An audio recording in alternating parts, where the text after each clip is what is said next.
Putain, je me sens comme une petite fourmi perdue dans l'univers intergalactique. De décréter un couvre-feu. C'est joli ces souvenirs, ils sont complètement... Jusque quelle heure? Minuit. Bonne nuit au mauvais garçon. Et alors justement, plus un souvenir est enlevé, c'est plus il est présent. Parce qu'il n'y a pas de souvenir en fait. Minuit décousu. La nuit, ce sont des petits groupes très mobiles qui ont sévi dans Mézieux, Saint-Priest, Dessines, Vénissieux, Lyon. On est encore réveillé sur Canu. Si on l'évoque, s'il y avait une image pour le montrer, ce serait mieux sans doute.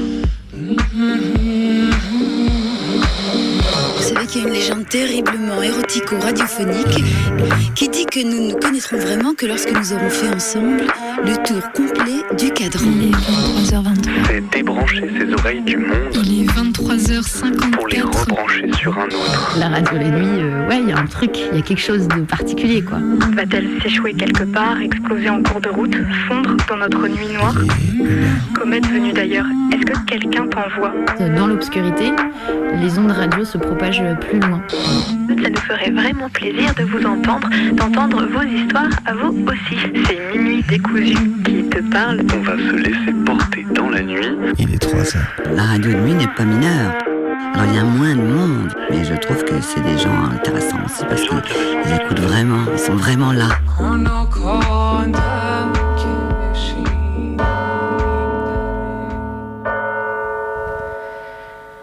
Il est 23h07 et des brouettes sur les ondes de Radio Canu. C'est votre émission du mardi soir, Minuit décousu, qui commence.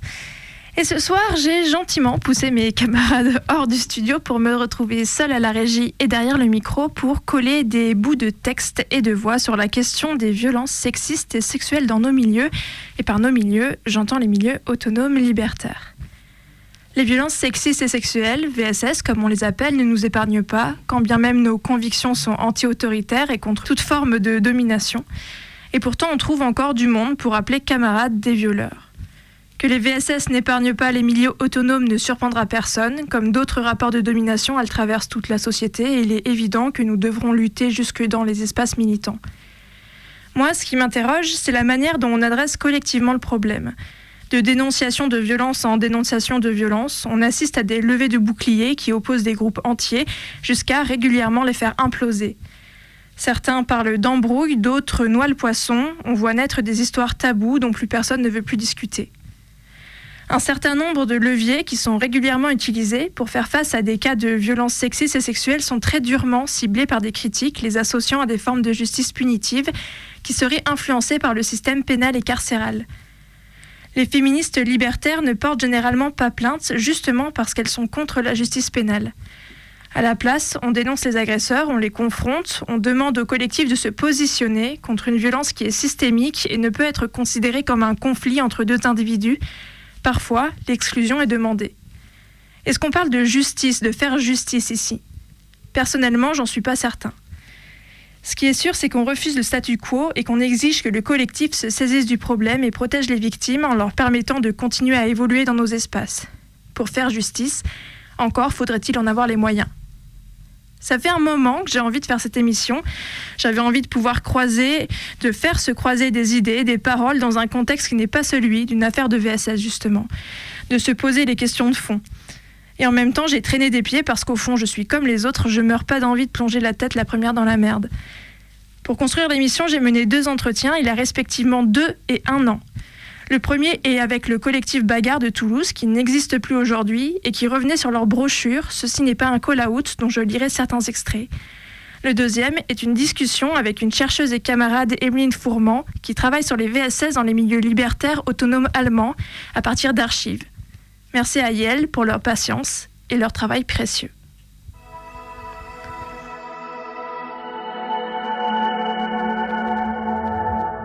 Je suis donc Emeline Fourment, je suis enseignante-chercheuse en sciences politiques et par ailleurs j'ai une expérience et une sensibilité dans les milieux libertaires, on va dire, féministes libertaires.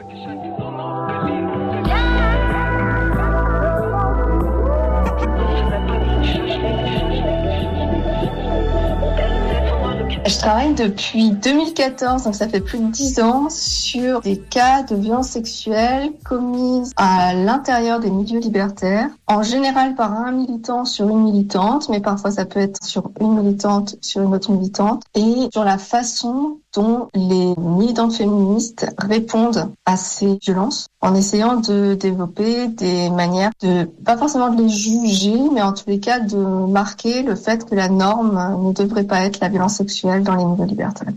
Ce qui m'intéresse, c'est que les milieux libertaires ont en général, surtout sur lesquels j'ai travaillé, qui sont en Allemagne, une volonté préfigurative au sens de préfigurer la société émancipée, et que, en conséquence, dans les espaces libertaires, il est censé y avoir une égalité, une absence de hiérarchie. Et donc, les violences sexuelles sont particulièrement en contradiction avec cette visée préfigurative des milieux libertaires. Et en même temps, comme dans le reste de la société, elles sont présentes. Elles sont pas plus ou moins présentes, elles sont présentes. Et comme dans le reste de la société, il y a une tendance à les nier. Donc c'est l'action des féministes qui sont en général des libertaires convaincus qui veulent rester dans le milieu, parce que sinon elles le quitteraient juste en fait, mais qui veulent rester dans le milieu et qui croient en cette visée préfigurative. Et j'analyse cette façon d'agir qu'elles ont comme une volonté de faire en sorte que le milieu soit fidèle à ces idéaux. Ich bin am Takt jetzt hin auf Takt, schiebe Welle wie die Schieber-Twins, mach keine Faxen, wenn die Lieblingsfarbe lila ist. Hör Nanny auf Tequila, mix Feature, wenn es... Et surtout, il y a une spécificité, même si elle commence à être partagée par la plupart des femmes, c'est que les féministes libertaires ne portent pas plainte. Alors, la plupart des femmes ne portent pas plainte, mais la spécificité, c'est qu'elles ne portent pas plainte, mais elles font quand même quelque chose. Elles ne portent pas plainte parce que elles sont anti-État, qu'elles ont des expériences de confrontation avec la police, des expériences de répression, et qu'en plus on ne pense rien de bon de la prison. Donc il y a cette spécificité au milieu libertaire qui fait que des pratiques innovantes, ou en tous les cas des réflexions sont menées pour voir comment est-ce qu'on peut faire autrement, sans la police, sans la justice officielle.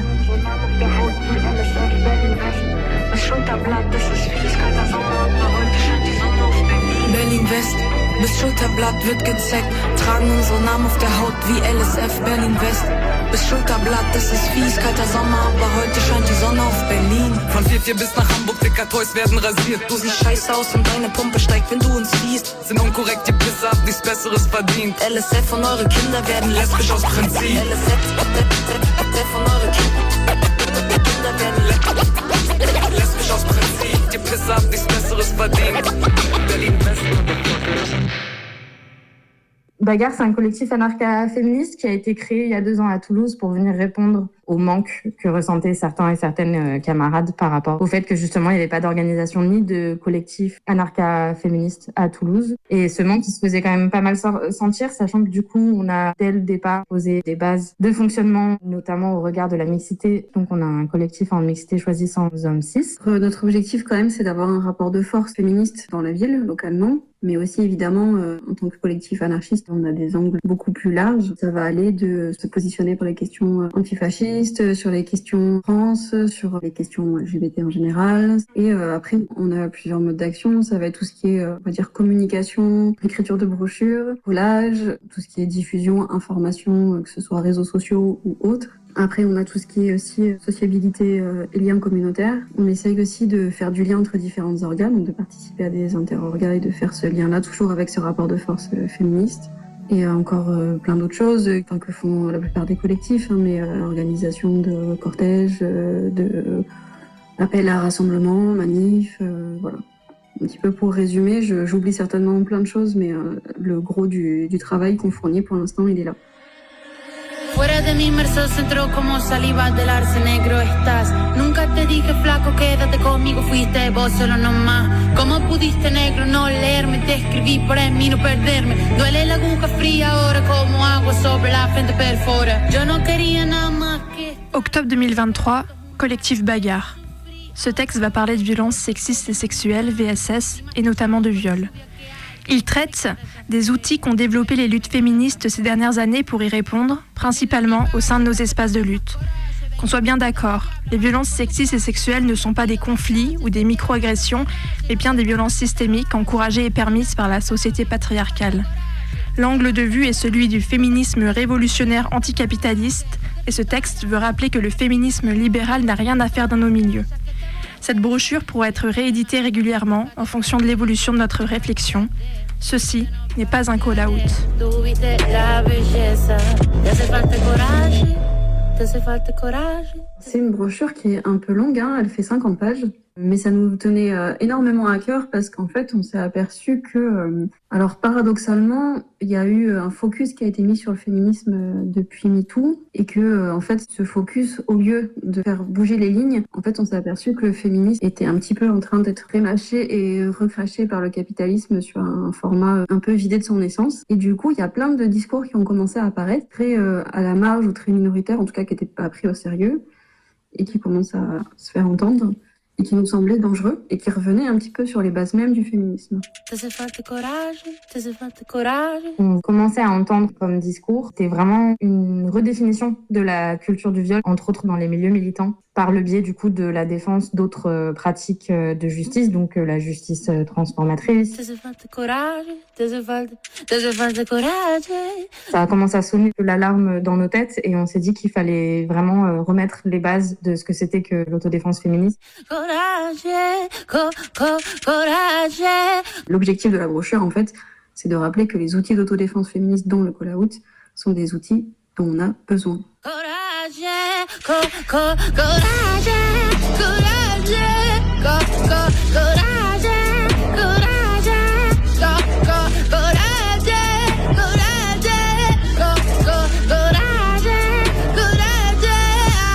Yo soy la mulata, tengo la boca de plata. Yo que estaba enamorada, te cantaba serenata. Acuérdate que soy Natalia, reina de la piquilia. Deja que te combata ya. Ah no, te hace falta coraje, te hace falta coraje. Mi catarata, que tu cerebro hidrata. Y va porque te asustaste, ¿acaso no te come a beso? ¿Acaso no te llena el vaso? ¿Acaso no deberías perder el miedo vos mismo para evitar el fracaso, Te hace falta coraje, te hace falta coraje.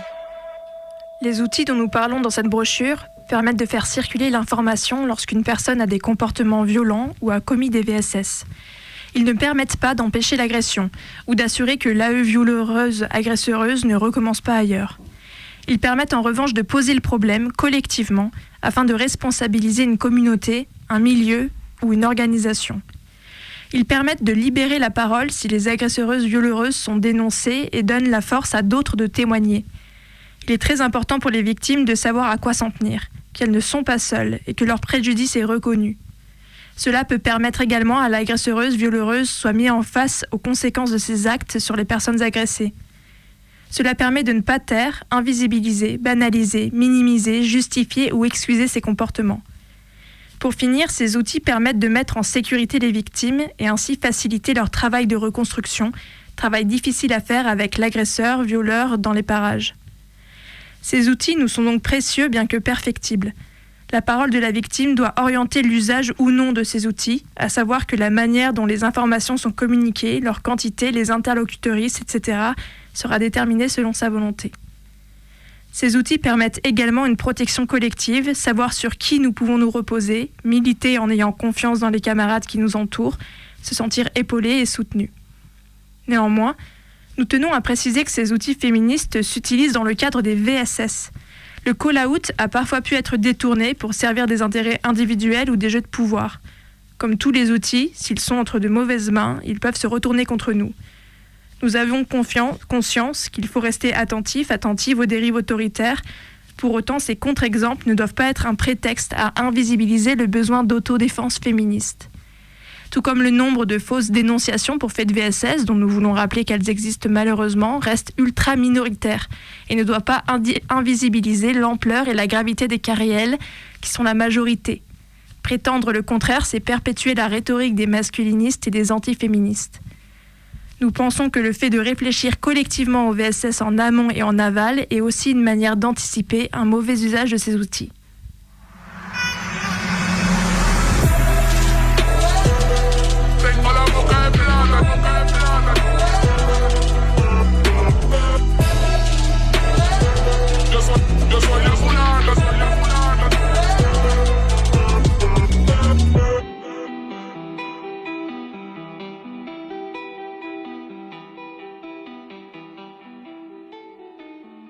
La généalogie, si on remonte, c'est les années 70. On est à ce moment-là dans les années post-68, dans ce qu'on a appelé à l'époque les milieux alternatifs.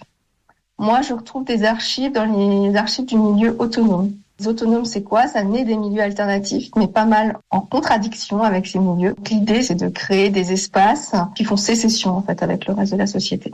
Et notamment, ils sont très présents dans le mouvement des squats. Des squats qui sont créés comme des espaces préfiguratifs, donc qui sont pas dédiés à être des squats spécifiquement sociaux pour des personnes qui seraient sans domicile, même si des personnes sans domicile peuvent y être hébergées. Mais la visée première est de créer un espace où d'autres normes que celles de la société dominante sont mises en place. Un mode de vie qui n'est pas le mode de vie bourgeois. Lena Stiffuck, Lila Sophia, kniet mal nieder, Wack MCs nagen an Nerven wie Biber. Heute schon auf der Bühne, ganz hartes Kaliber, gestern noch vor Kika, doch wir stopfen ihre Mäuler so wie Peter. C'est un univers des squats en fait, avec tout ce qui peut exister autour, des bars, des cinémas, ou en tout cas des salles de projection, etc., etc. En fait, il est tout à fait possible en Allemagne, dans les années 80, de ne vivre que dans le milieu autonome, même en y travaillant. Also fick mal nicht Kopf, will mich nicht verlieren im gestellten Schein, wissen es doch, niemand schafft perfekt. Et en fait, la question des violences sexuelles, elle apparaît comme j'appelle un problème collectif, dans le sens où ça s'adresse au collectif libertaire, au réseau de squats, si on veut, qui fréquentent aussi les mêmes bars autonomes, etc. Elles apparaissent d'abord comme des viols commis contre des femmes qui ne sont pas du milieu. Bahn uns unsere Wege, Mann, wenn's sein muss mit der Flex, mute Keks, born and raised, Berlin West, motherfuckers. Notamment une histoire assez dure, qui se passe à la Hafenstraße en 1985, si je ne me trompe pas, à Hambourg. La Hafenstraße, c'est un énorme squat de Hambourg. Et en fait, il y a eu donc un matin une femme qui a frappé à la porte d'un colocataire nu en sang, qui a demandé de l'aide. C'est avéré que cette femme avait été enfermée dans la cuisine de la cantine populaire du squat et avait été violée et torturée par un homme et deux femmes. Cette histoire, elle est assez importante parce que cette femme étant extérieure au milieu autonome, ça a fait une forte émotion dans le milieu autonome mais aussi à l'extérieur. Il y a eu le fait que le squat s'est retrouvé en danger, que les policiers l'ont assiégé parce qu'ils voulaient rentrer dedans et il y a une résistance. Et en même temps, eux trouvaient intolérable ce qui s'était passé. Ce qui s'est passé à ce moment-là, c'est une action punitive contre l'homme. En fait, on ne sait pas de ce qui est devenu les femmes. Ça a dû être dit à l'oral, mais pas à l'écrit. Cet homme, par contre, a été tabassé et emmené en voiture au milieu de nulle part dans la campagne autour d'Hambourg et laissé. Voilà. La police le voulait et ils l'ont pas donné à la police. Donc une situation assez de tension qui est à la fois spécifique puisqu'elle concerne pas une femme des milieux libertaires et en même temps j'ai l'impression que c'est ça qui lance beaucoup la réflexion sur le fait que ça peut se passer dans les milieux libertaires. Avec une autre question qui vient et qui reviendra régulièrement, c'est le fait que ces histoires donnent une prise à la police pour réprimer.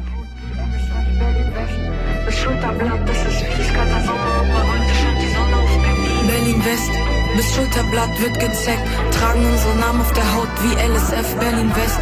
Bis Schulterblatt, das ist fies, kalter Sommer, aber heute scheint die Sonne auf Berlin. Von 4 bis nach Hamburg, dicker Toys werden rasiert. Du siehst scheiße aus und deine Pumpe steigt, wenn du uns siehst. Sind unkorrekt, die Pisse, hab nichts Besseres verdient. LSF und eure Kinder werden lesbisch aus Prinzip. LSF und eure Kinder werden lesbisch aus Prinzip. Die Pisse, hab nichts Besseres verdient. Berlin West, motherfuckers. En fait, les luttes féministes ont toujours été des luttes qu'on passait sous le tapis, un petit peu les dernières à être prises au sérieux. Il y avait vraiment un rapport de force qui était très, très dur à faire et qui n'était pas forcément audible. Il y avait vraiment l'injonction au silence qui était très prégnant, avec ce côté tu divises la lutte. Et effectivement, on remarque qu'après MeToo, ça change, parce qu'en fait, vu que ça a été mis dans le débat public, forcément, ça devient audible. Mais forcément aussi, ça veut dire qu'il y a une résistance qui se crée. Et en fait, aujourd'hui, pour beaucoup de gens, le féminisme, c'est un truc, effectivement, c'est un problème de riches bourgeoises blanches qui ont que ça à foutre de parler des agressions qu'elles vivent dans la rue, alors qu'il y a des problèmes plus importants, etc. Et en fait, la question aussi du carcéralisme vient dire, en fait, puisque c'est dans le débat public, puisque MeToo, regardez, on le voit sur les plateaux télé, on en parle et que c'est relayé par des personnes effectivement qui font plutôt partie de la bourgeoisie, etc. Forcément, c'est à jeter au feu, quoi. Il y a rien à garder. Pour moi, l'essence des choses, c'est quand même que les VSS, elles existent absolument partout, elles ont lieu absolument partout, y compris dans les milieux militants. Et justement, vouloir avoir une pensée à contre-courant qui serait de dire oui, mais du coup, vu que les puissants ont cette manière-là de gérer les choses, nous, on ne devrait pas faire la même chose, ça vient pas répondre à la question de base qui est on a un énorme problème de VSS dans les milieux militants.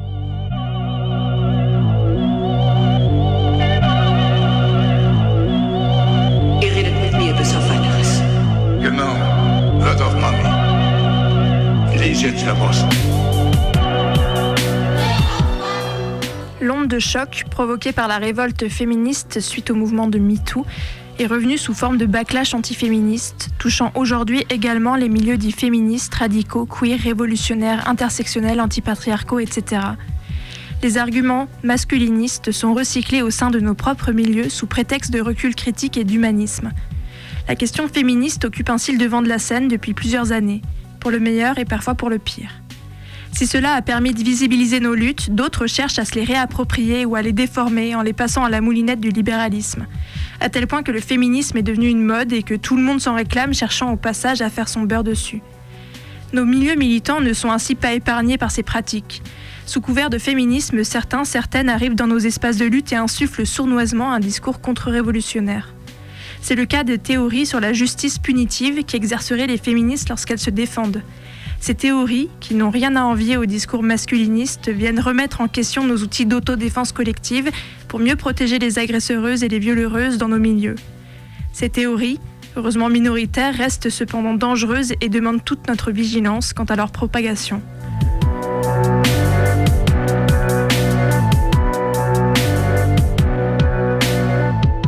Mais du coup, on tente dans la brochure de définir aussi quels outils de lutte, d'autodéfense il y a au niveau notamment de l'autodéfense féministe. Et donc, on essaye de distinguer le call-out, le call-in et l'exclusion. Et c'est trois choses qu'on distingue clairement dans la brochure. Pour nous, c'était très important de le faire parce que justement, on a un contre-discours qui est de dire que call-out signifie automatiquement l'exclusion de la personne qu'on est en train de call-out. Et en fait, si on replace un peu historiquement la lutte contre les VSS, on a un réel problème qui est que depuis toujours, dans les milieux militants, ce qui se voit le plus, c'est que si une personne sort du silence, elle se voit confrontée à des discours, comme on l'a déjà dit, assez masculinistes, assez boys club, de oui, mais en fait, c'est pas ça notre lutte. T'es en train de peut-être venir attaquer un camarade qui est super important dans la lutte et qui est central et dont on a besoin. Donc en fait, on ne peut pas prendre en charge ce problème. Et historiquement, du coup, le plus courant, c'est que les victimes s'auto-excluent elles-mêmes des milieux militants. Et ça, c'est vraiment un angle qui n'est jamais pris en compte, qui n'est jamais considéré, qui fait jamais trop partie de la réflexion. Et en fait, pour nous, c'est important aussi de resituer le fait que une personne victime de VSS, s'il n'y a pas de prise en charge, va très très souvent finir par s'exclure des groupes dans lesquels elle aurait eu besoin qu'on réponde à son expérience. Tandis que les agresseurs, eux, sont rarement confrontés. On a l'impression que dès qu'on parle de VSS, c'est un call-out. À partir du moment où on va dire j'ai subi quelque chose, même si c'est un petit groupe, même si c'est... on a l'impression que le call-out, en fait, c'est une manière de dire on a parlé de VSS. Déjà, c'est faux, un call-out, ça veut dire quand même que c'est public, que plusieurs personnes peuvent y avoir accès, et qu'en plus, c'est une définition, je pense que dans tous les milieux, on n'aura pas forcément la même. Ensuite, le call-in, c'est plutôt plutôt en interne. Par exemple, dans une orga où on va parler du problème et ça ne va jamais sortir de l'orga. Et l'exclusion qui peut être temporaire, ad vitam aeternam ou tout ce qu'on veut, pareil, hein, il y a plein de déclinaisons possibles. Mais l'exclusion, c'est par contre exclure une personne d'un certain milieu. Alors pareil, l'exclusion, on a tendance à monter ça en épingle comme si c'était une personne qui était envoyée vivre dans la forêt à manger des glands toute sa vie. Alors qu'en fait, c'est juste une personne qui peut plus accéder à certains espaces pour permettre à la victime d'y accéder. C'est pas ce qui est d'ailleurs forcément demandé à chaque fois et c'est pas ce qui est mis en place à chaque fois. Juste, c'est une possibilité. Pas une espèce de mort sociale. Comparer ça à la prison aussi. Je pense que toutes les personnes qui ont été en prison ou qui ont déjà expérimenté l'enfermement peuvent peut-être témoigner qu'entre être exclu d'une salle de concert et être en tôle, ça n'a rien à voir et que c'est même sacrément indécent de comparer les deux. La deuxième chose aussi que je voulais dire, c'est le discours qui est mobilisé souvent de dire oui, si on exclut une personne, c'est un super camarade et en fait on prive la lutte de ce camarade-là, qui est un élément important.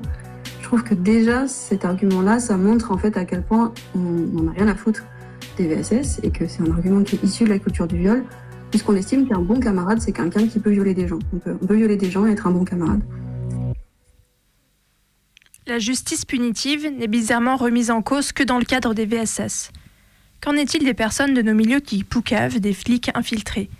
Des camarades qui piquent dans la caisse. Bizarrement, ces gens-là, la question ne se pose pas et personne ne vient remettre en question l'exclusion d'individus qui nuisent à nos milieux.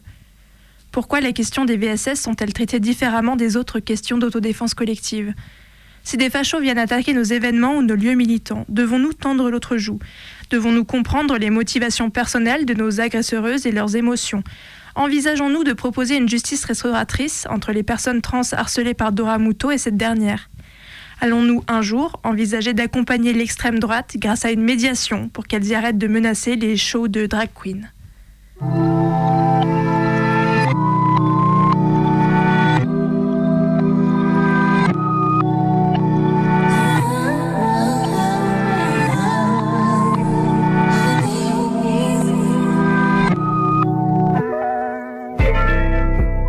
À partir de 87, moi j'observe des réseaux de femmes qui se forment dans les milieux autonomes entre les différentes villes. Elles se rencontrent, elles voyagent beaucoup. À l'époque, il y a pas les réseaux sociaux, donc en fait ça se passe par journaux qu'elles s'envoient.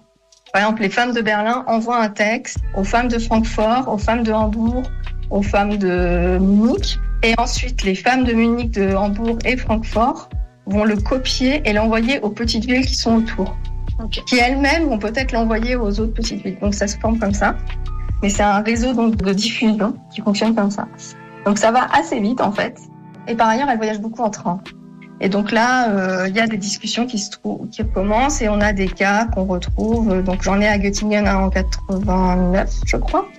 Mais il y a déjà des cas en 87, 88, plutôt à l'ouest, qui sont très discutés.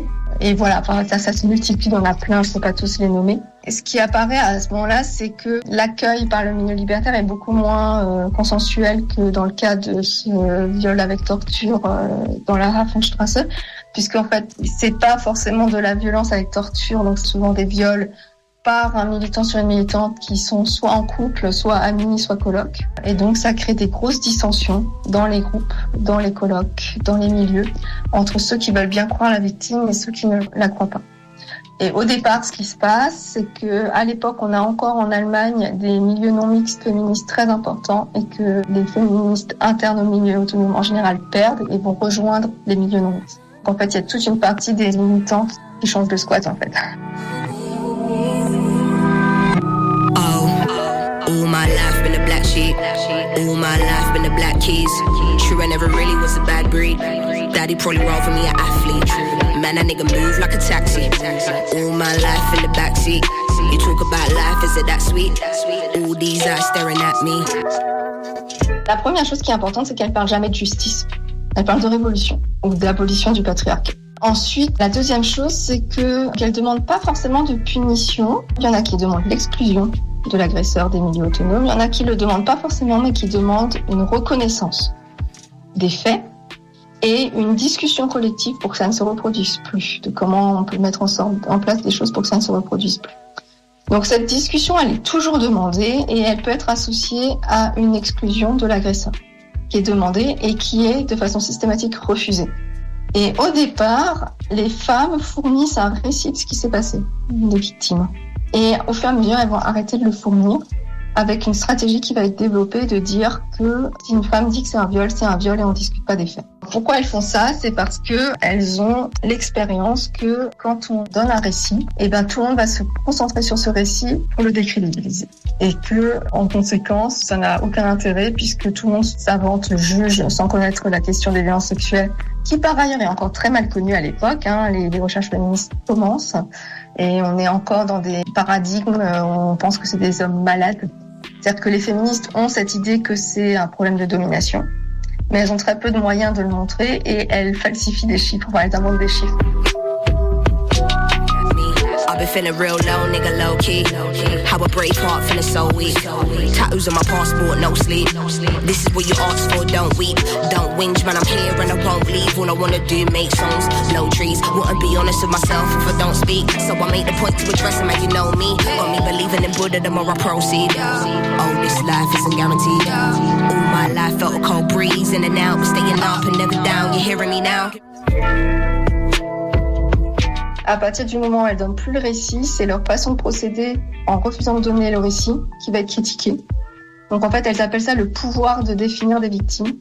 Les victimes ont un pouvoir de définir ce qui leur est arrivé et qu'on ne doit pas le remettre en cause. Donc en gros, si elles disent c'est un viol, c'est un viol. Et là, en fait, elles font ça et on leur reproche de pas faire bien les choses, qu'il faudrait avoir des possibilités de contredire. Et donc c'est assez rigolo parce que les milieux libertaires se mettent à mimer des faux procès, dans certains groupes seulement, mais donc vouloir créer une commission de femmes en vérifiant quand même la catégorie femmes. Ils réunissent donc des commissions de femmes de leur groupe politique ou de leur colloque, voilà, qui veulent entendre les deux parties. Ce qui se passe, c'est qu'une victime refuse de témoigner, elle invoque le pouvoir de définir la situation. Et par contre, du coup, il y a que les hommes accusés qui sont entendus par cette commission. Et sur la base du témoignage de l'accusé, il est décidé que ce n'est pas un viol.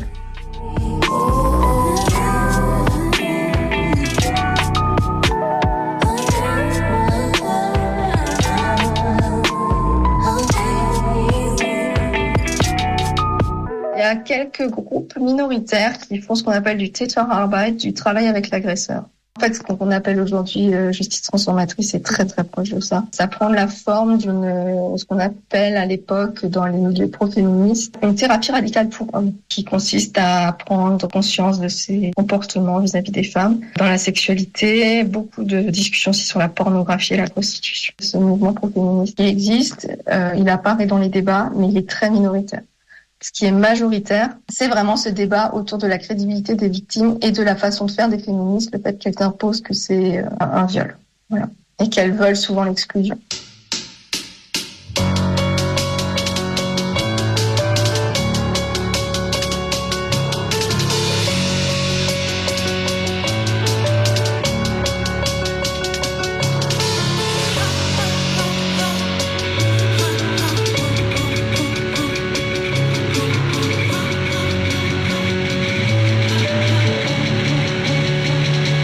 Quelque chose qu'on a observé quand il y a des call-outs qui sortent, ça va être comment c'est formulé, est-ce que la victime a donné tous les détails les plus glauques et les plus sordides et les plus intimes de son agression, et où en fait s'il n'y a pas tout ça, le call-out va être un peu jeté à la poubelle, genre bon c'est pas vrai quand même, IL-moi un peu. Il y a un vrai problème là-dessus. Est-ce que la victime a bien fait de parler, est-ce qu'elle est légitime, si ça a été pris en charge par un collectif, qu'il y a eu enquête, qu'il y a eu exclusion, est-ce que le collectif a bien fait? Et voilà, enfin ça va être vraiment scruté sous tous les points. Par contre, ça s'applique très rarement aux agresseuses. Call-out ne veut pas dire exclusion. Aujourd'hui, c'est deux choses qui sont vues comme synonymes, alors qu'en fait, je pense que l'exclusion aussi, la raison pour laquelle on peut nous-mêmes émettre des critiques face à son utilisation, c'est que c'est un moyen de régler un problème, parfois sans vraiment le régler, évidemment, et que en fait, tout comme les collectifs et les milieux militants il y a quelques années ne voulaient pas prendre en charge l'écoute des victimes sur des questions de VSS, aujourd'hui, du coup, cette écoute et cette parole sont simples d'accès, et encore, ça c'est discutable, mais du coup, les collectifs ont à nouveau pas forcément les outils pour répondre à tout ça, et nous, ce qu'on aimerait aussi, du coup, quand même mettre un peu en lumière, c'est le fait que l'exclusion, du coup, c'est pas forcément le meilleur moyen non plus de répondre à des problématiques de VSS. Nous, c'est ce qu'on dit dans la brochure, c'est que les outils qu'on a à notre disposition, ils sont perfectibles et qu'en fait, juste là, dans le contexte actuel en 2024, c'est des outils qu'on a à notre disposition et c'est les seuls.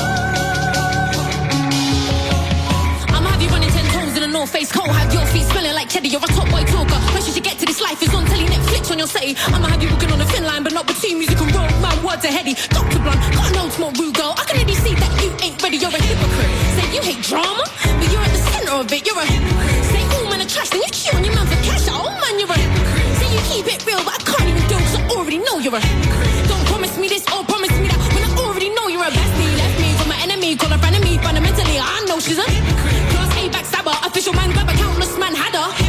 Prophesize for the prophet in everyone's book. It's all up in the gossip. You're a hypocrite. Inconsiderate, just consider it, just a little bit. You're a hypocrite. Now you wanna call me your friend. friend. Just cause you lost your friends in the end. You're here just to be famous. Car you don't wanna end up nameless. I don't know your gal or your gang. You think you're fam cause you know mine and don't think she won't leave you on street blogs grab. Try your worst cause I know you're a say you hate drama, but you're at the center of it. You're a say all men are trash and you cheat on your man for cash. Oh man, you're a say you keep it real but I can't even do it cause I already know you're a don't promise me this or promise me that when I already know you're a I heard you think you're bad.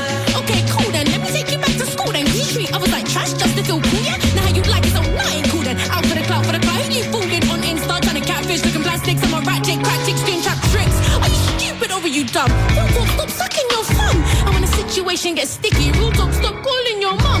Look how bad things have become. You're childish, man, you're young. When a rude girl asks you questions, they stand red like plum. I never seen you around my ends. I don't wanna see you again. Don't hold out your fist, my G.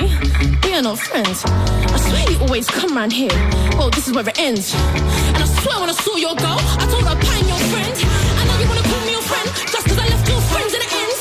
You're here just to be famous, car you don't wanna end up nameless. I don't know your gal or your gang. You think you're fam cause you know mine and don't think she won't leave you on street blogs gram.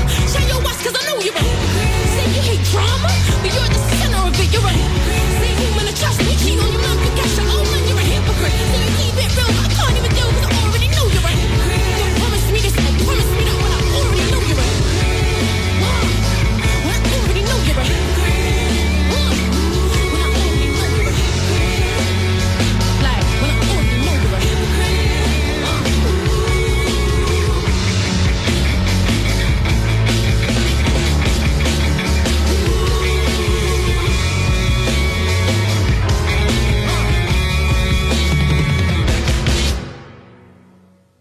Aujourd'hui, l'exclusion, elle est vue comme une punition.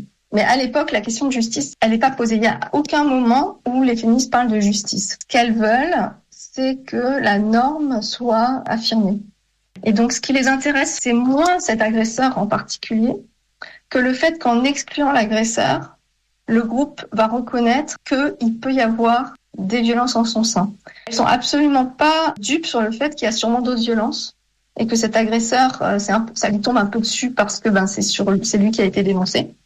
Mais elles sont pas dans l'idée que c'est lui le mal et que du coup ça ira mieux après. C'est vraiment cette idée que ça fait partie du processus de l'exclure pour reconnaître. Ça peut faire penser à ce qu'ont fait les féministes françaises dans les années 70, quand elles ont commencé à politiser le viol dans l'espace judiciaire, alors qu'elles étaient plutôt contre toute forme de répression. Donc on avait des féministes, même la majorité, elles ont changé avec le temps. Au début, elles utilisent l'espace judiciaire pour parler du viol comme d'un problème de société, mais la peine leur est égale. Ce qui est important, c'est la reconnaissance. Et c'est un peu la même chose dans ces milieux, dans les années 80-90. En fait, l'idée que c'est une peine, elle est introduite par les adversaires, qui vont dire c'est une peine en réalité, et la façon dont vous procédez, il n'y a pas de contradictoire, il n'y a pas de possibilité de se défendre, et donc vous êtes dans un modèle féodal où il n'y a même pas c'est complètement arbitraire. Ce qui est assez rigolo, c'est que les adversaires invoquent le modèle de la justice libre bourgeoise, normalement très critiqué, contre la façon de faire des féministes, qui en fait, elles, ne sont pas dans un paradigme de justice. Celui-là, il va venir plus tard.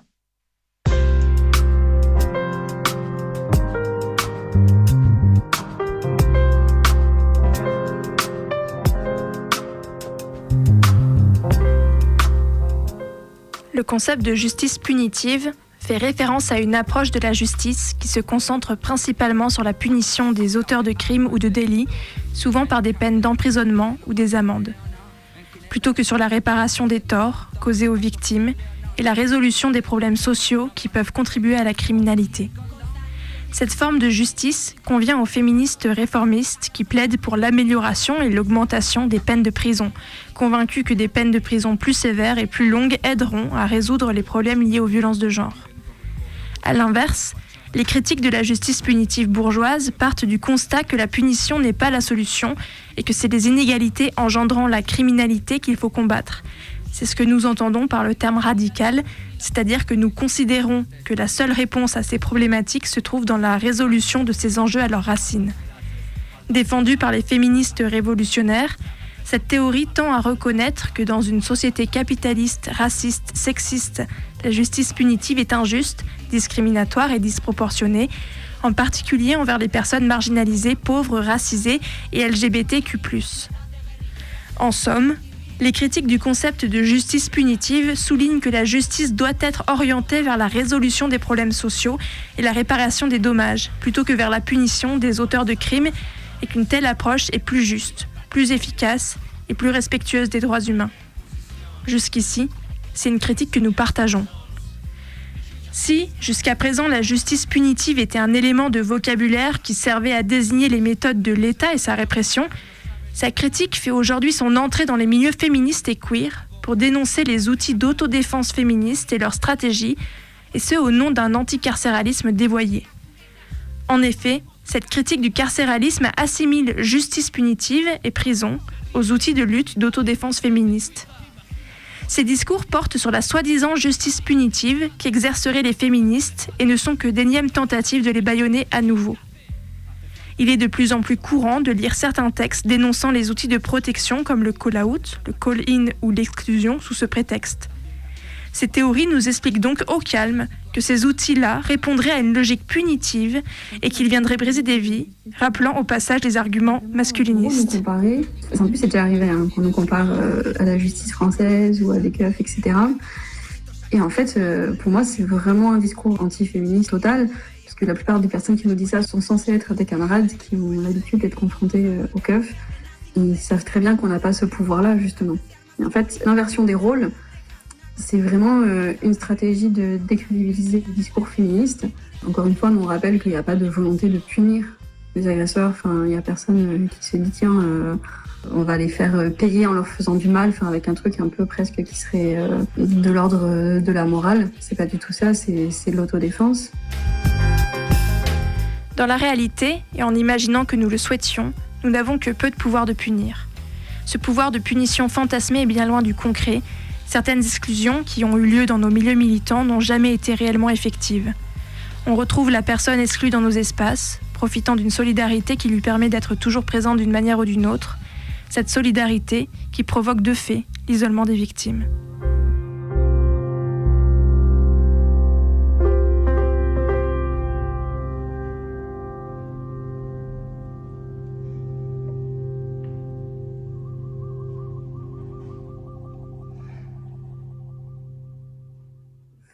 La justice restaurative, nous, on essaye de expliquer un petit peu en quoi ça consiste dans la brochure.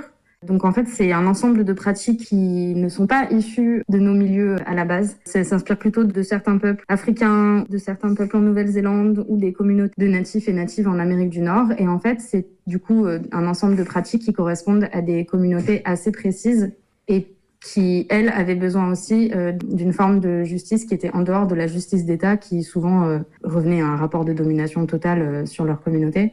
Et du coup, il faut savoir aussi, et ça, pour nous, c'était quand même assez important de le dire, que ces pratiques, en fait, elles appartiennent à un milieu précis, elles viennent répondre à des besoins précis.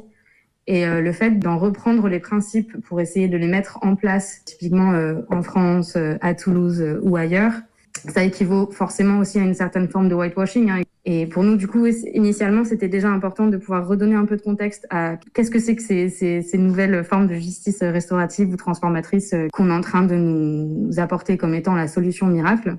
Sachant que du coup, c'est des formes de justice qui sont censées venir réparer et qui sont censées aussi répondre à un besoin de faire communauté et de confronter la communauté entière aux problèmes en fait qui ont lieu.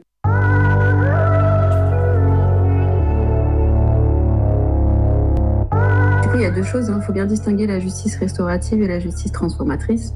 La justice restaurative, c'est déjà inscrit dans le système judiciaire et pénal français depuis août 2014. Alors c'est pour ça aussi que nous, on prend beaucoup de distance avec la justice restaurative parce qu'on estime qu'en fait là, ça vient juste se greffer aux réponses pénales qui existent déjà.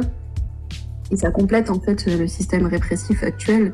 Mais c'est pas, de toute façon, nous, on n'a rien à attendre de la justice étatique française. Donc, peu importe comment on l'appelle, de toute façon, tout ce qui est en lien avec la justice bourgeoise de ce pays, on va pas prendre ça comme un outil. Après, il y a la justice transformatrice qui existe et qui est encore autre chose. Là, ça peut être très pertinent. Encore une fois, dans un bon contexte, avec Nous, ce qu'on dit aussi, c'est qu'en fait, n'importe quel outil, c'est comme le couteau. Le couteau, ça peut servir à planter quelqu'un ou à couper des légumes. En fait, ça dépend ce qu'on en fait. Donc, la justice transformatrice, si elle est bien mise en place, en fait, c'est un concept qui est super intéressant. Et évidemment, qui peut venir répondre à la justice punitive.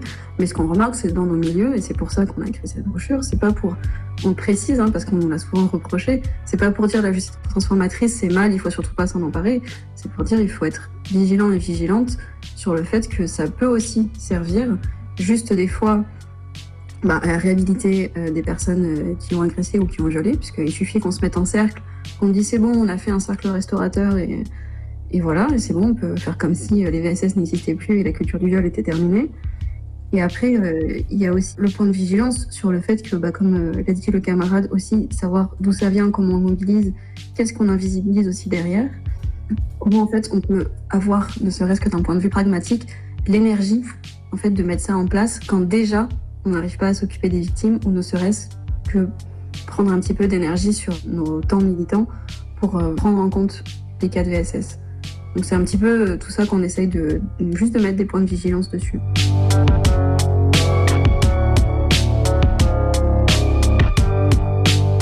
Dans les milieux libertaires, la justice transformative, dans tous les cas, elle arrive d'abord, pas dans les cas spécifiques, mais en France, en Allemagne, au Québec. À chaque fois, le moment où ça arrive, c'est revendiqué par le groupe qui défend l'agresseur. C'est pas revendiqué par les victimes.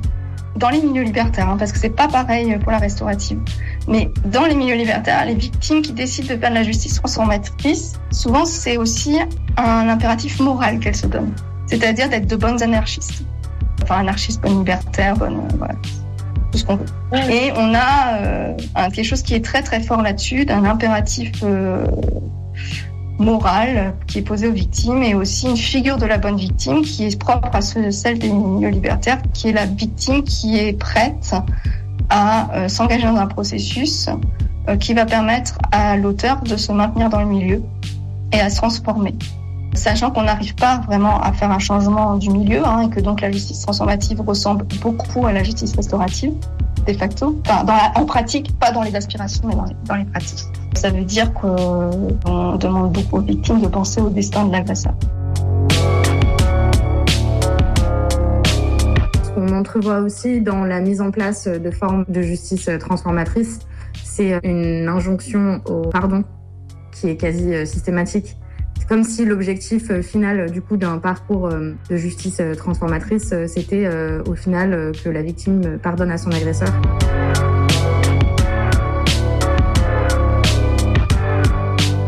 À la base, la justice transformatrice, elle est censée venir répondre aux besoins de la victime, faire en sorte que l'agresseur doive rendre des comptes, et ensuite faire en sorte que la communauté entière soit aussi mobilisée dans ce changement et dans une tentative d'évoluer.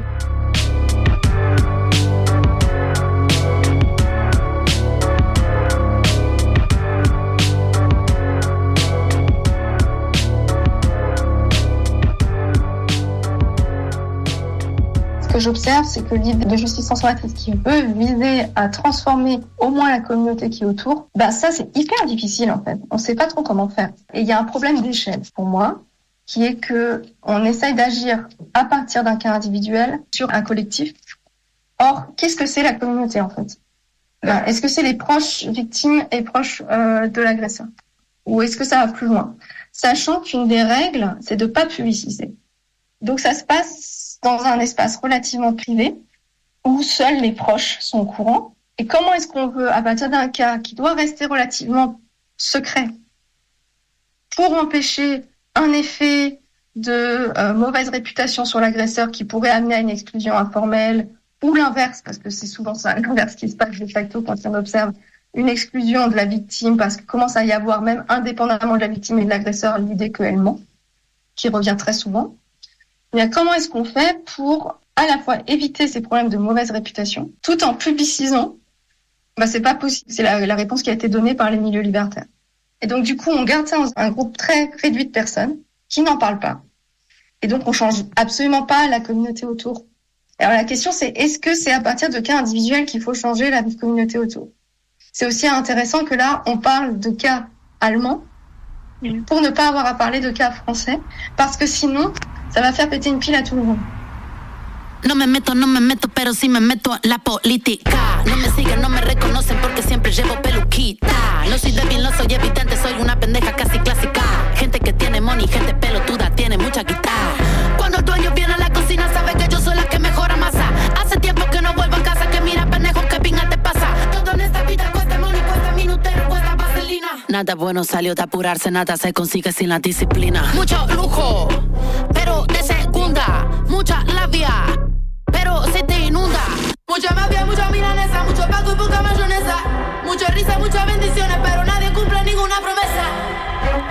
Tienes que aprender a amarte. Tienes que aprender a amarte, perra. Tienes que aprender a amarte. Tienes que aprender. Me pongo joya para salir en la foto. Derrapo bici con el casco de la moto. Capítulo 40 no necesita piloto. La capital pelea y se avecina un terremoto. Mamarracho, quémate en el cenicero. Que pistacho, todo aquí vale dinero. Pero ¿cómo va a salir 9 lucas, boludo? Aunque le ponga azúcar, la política tiene sabor a cemento. Todos queremos la revolución, pero ¿quién le dedica un momento? Para odiar hay que querer, dijo el Piti.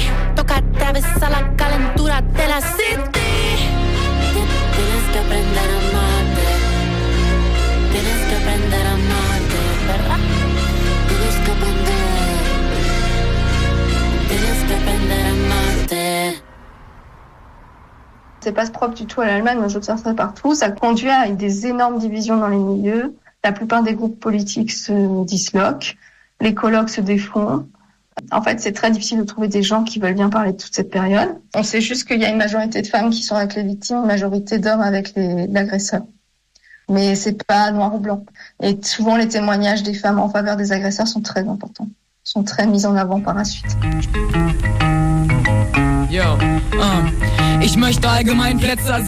Ça amène à la fuite des femmes des milieux autonomes. Elles sont déjà minoritaires, elles sont quand même 30-40% à peu près. Mais cette période, donc en fait, comme ça commence fin des années 80, c'est un peu dans les années 90, on a une fuite des femmes des milieux autonomes. Je l'observe plus ou moins bien sur Berlin, par exemple. Mais sur Göttingen, je suis sûre parce que j'ai pu les rencontrer toutes. Et là, c'est clair, dans les années 90, tout le monde part du milieu non mixte. Il y a 2 femmes qui sont restées. Doch ich will mit dir zusammen durch Gedanken reisen. Zeig mir die Zweifel und die Widersprüche, die Floskeln und Phrasen, die oben liegen, besiegen möchten. Und sag mir nicht einfach nur, was du denkst, was ich hören will. Lass uns die Begegnungen nicht mit leeren Wörtern füllen. C'est vrai que dans nos milieux, il y a cette question souvent de dire, en fait, c'est un peu, on est toujours un peu sur le fil, genre on n'a pas le droit à l'erreur, et en fait, il faudrait qu'on soit tous et toutes super déconstruits. Alors qu'en fait, c'est pas vrai, on est tous et toutes, même si on est concernés par des oppressions, on est tous et toutes traversés par des biais dans cette société. Et nous, on essaie aussi de faire une différence entre, en fait, avoir des biais et s'interroger dessus et mettre en place cadre de lutte qui empêche qu'il y ait des passages à l'acte et le passage à l'acte, en fait. Les violences sexistes et sexuelles, c'est autre chose que de faire une blague sexiste. Même si, encore une fois, la blague sexiste, elle permet aussi dans cette culture du viol, après qu'il y ait des agressions. Il n'y a pas d'injonction, c'est pareil, on le dit aussi au safe, à la déconstruction. Juste, on est sur un rapport de force et les luttes qu'on mène, elles se situent là aussi. On ne peut pas accepter tout et n'importe quoi, enfin encore plus dans nos milieux. Donc en fait, l'excuse de dire « ouais, mais en fait, vous êtes des espèces de féministes autoritaires, hystériques, qui veulent à tout prix un espace safe avec des gens déconstruits, et du coup vous excluez plein de gens de vos luttes », bah en fait non, on ne veut pas faire un nivellement par le bas misérabiliste où on accepterait des choses de camarades qui en fait sont pas acceptables. Enfin en plus en désaccord avec les choses que les personnes viennent combattre. La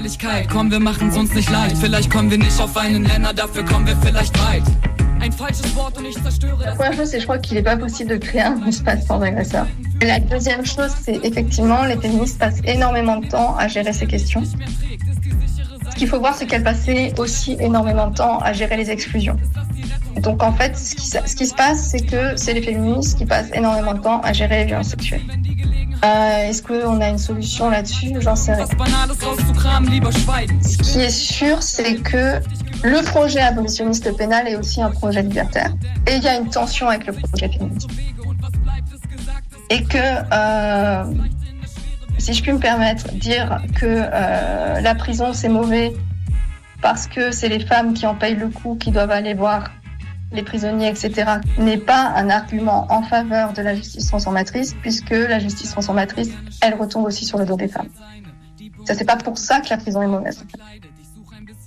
Déjà, l'anti-répression dans les milieux libertaires est prise en charge par les femmes.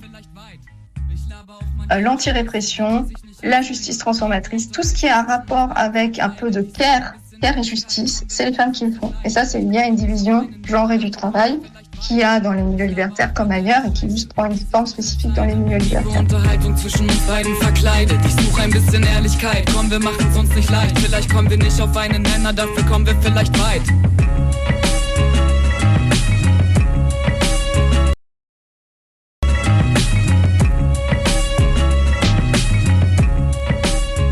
Moi, j'aimerais juste faire un petit shout-out à une brochure qui est sortie en 2009 qui s'appelle Lavomatique, lave ton linge sale en public, qui a été rédigée du coup par des camarades à Grenoble. En fait, quand on lit leur brochure, donc Lavomatique est donc sortie en 2009 quand même, et qu'on lit la nôtre, on écrit peu ou prou la même chose et en fait, on constate les mêmes choses. On fait face aux mêmes accusations et aux mêmes modalités pour nous faire taire.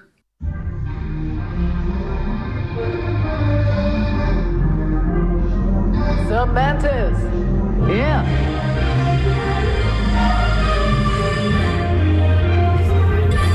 Ich komm auf deine Party.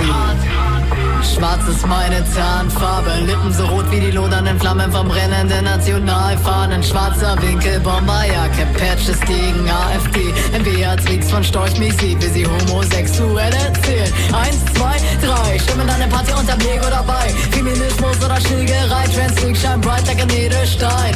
Familiäre Buchstaben, wir reißen deine Butze ab, doch wenn die Wunder kommen, bin ich Hausmeister. Hab an den Gruppe, pack mal Buschis auf Bunker, dass wir ihre Mütze klauen und dann lauf einfach. Wenn's darum geht, das Patriarchat zu punchen, bin ich wie Beatrix Auto, sofort Feuer und Flamme. Nein, ich bin nicht mal Simpson, trotzdem hab ich den Bart. Bring deine Binarität ins Zittern, es sind Machtkämpfe wie bei jeder Rittern, deshalb sei dir klar. Du stehst homophob im Stroboskop. Ich komm in meiner Gang und pogel dich Idioten tot. So wie ein Bonobo, will deine Kohle holen. Denn ich bin pleite, aber niemals Amikobito. Sorry, not sorry. Sorry, not sorry, not sorry, not sorry. Sorry, not sorry. Sorry, not sorry. Sorry, not sorry, not sorry, not sorry. Warum tust du, als ob du hier der Boss wärst? Dabei bist du nur abgehoben wie Bibi Blocksberg. Du laberst meine Girls an, sie nennen dich Opfer. Sie stehen dann nicht auf Typen, die so ficken wie Roboter. Wenn du ihnen zwischen die Beine willst, treten sie in dich rein, Darling, und lassen dich einfach stehen wie ein Nix-Mike-Fahrrad. Egal, ob sie High Heels, Nikes oder Kleid tragen. Es klatscht wie bei Stepptrans Einlagen. Wir sind queer und uns gehören die Straße. Du kannst uns nix anhaben, wenn wir nichts anhaben. Digga, wir machen deine Männerbund-Stress wie kurdische Kämpferinnen. Dem hier ist meine Gang, hält zusammen und wir tackern dich weg, tackern dich weg, denn du stehst homophob im Stroboskop. Ich komm in meiner Gang und pogel dich Idioten tot. So wie ein Bonobo, will deine Kohle holen. Denn ich bin pleite, aber niemals Amikobito. Sorry, not sorry. Sorry, not sorry, not sorry, not sorry. Sorry, not sorry. Sorry, not sorry. Sorry, not sorry, not sorry, not sorry. Ich kill mein Bier über die nackte Frau auf deinem Shirt. Lach dich aus, jetzt bist du Macker verstört. Deine Boys sind für uns Spielzeugfiguren wie Toy Story. Sorry, not sorry. Ich kill mein Bier über die nackte Frau auf deinem Shirt. Lach dich aus, jetzt bist du Macker verstört. Deine Boys sind für uns Spielzeugfiguren wie Toy Story. Sorry, not sorry, not sorry, not sorry, not sorry, not sorry, not sorry. Du stehst homophob im Stroboskop. Ich komm in meiner Gang und pogel dich Idioten tot. So wie ein Bonobo, will deine Kohle holen.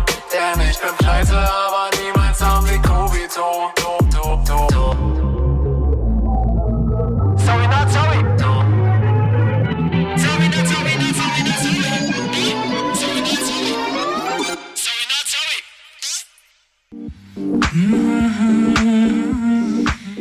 Et c'est la fin de Minuit décousu pour ce soir. On se retrouve dès la semaine prochaine à 23h mardi sur les ondes rebelles de Radio Canu, mais aussi en rediffusion sur les radios camarades. Et d'ici là, si on vous manque trop, vous pouvez toujours nous réécouter sur notre audioblog Arte Radio.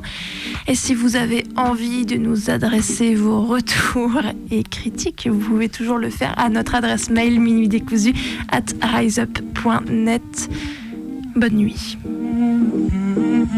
خنکاندم که نشینیم در با من و تو به دو نقش و به دو صورت به یکی جا من و تو خوش و فارغ ز خرافات پریشان من و تو من و تو بی من و تو جمع شویم